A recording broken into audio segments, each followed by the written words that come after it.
Bonjour, bienvenue dans la rubrique Europe. Nous avons remarqué que des citoyens européens, nous, connaissent mal l'Europe. C'est pourquoi nous avons sélectionné 5 mots importants qui sont l'Europe, l'euro, le Parlement européen, la technocratie et le Brexit. L'Union européenne, l'UE, a plusieurs objectifs comme promouvoir la paix, ses valeurs et le bien-être des peuples, offrir un espace de liberté, de sécurité et de justice sans frontières intérieures, ainsi que promouvoir le développement durable, fondé sur une économie de croissance équilibrée. Elle lutte contre l'exclusion sociale et la discrimination, encourage le progrès technologique et scientifique, promouvoit la cohésion économique, sociale et territoriale et la solidarité entre les États membres. Elle respecte la richesse et sa diversité culturelle et linguistique et établit une union économique monétaire dont la monnaie est l'euro. L'Union européenne, c'est aussi des valeurs comme la dignité humaine, la liberté, la démocratie, l'égalité, l'état de droit et le droit de l'homme. Avec le traité de Lisbonne, l'Union européenne a reçu le prix Nobel de la paix en 2012 pour avoir fait avancer la paix, avec plus de 70 ans de paix ininterrompue sur son continent.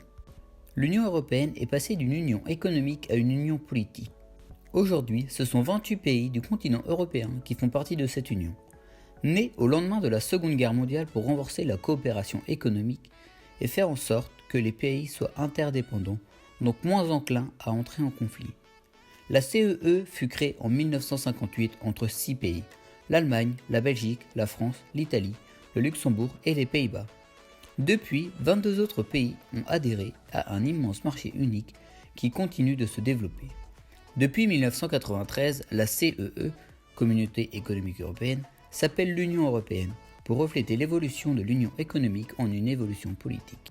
Grâce à l'Union européenne, nous avons la possibilité de circuler librement sur presque tout le continent. Il est ainsi facile d'aller vivre, étudier, travailler ou encore voyager dans d'autres pays. Tous les citoyens doivent être traités de même manière dans tous les pays. Grâce au marché unique, les marchandises, services, etc. circulent librement et l'Union européenne souhaite voir développer ce marché. L'Union européenne souhaite être la plus proche possible de ses citoyens à travers ses institutions. Pour cela, le Parlement européen est élu au suffrage universel direct. L'Union européenne est une démocratie représentative. L'Union européenne dans le monde, c'est aussi du commerce. C'est le plus grand bloc commercial du monde, le plus gros exportateur et le premier marché d'importation pour plus de 100 pays. C'est aussi l'aide humanitaire, aide les victimes des catastrophes naturelles et humaines. Et c'est enfin la diplomatie et la sécurité. Elle joue un rôle important sur le plan diplomatique au niveau international. En 2002, l'Union européenne a lancé sa monnaie commune d'échange qui est l'euro.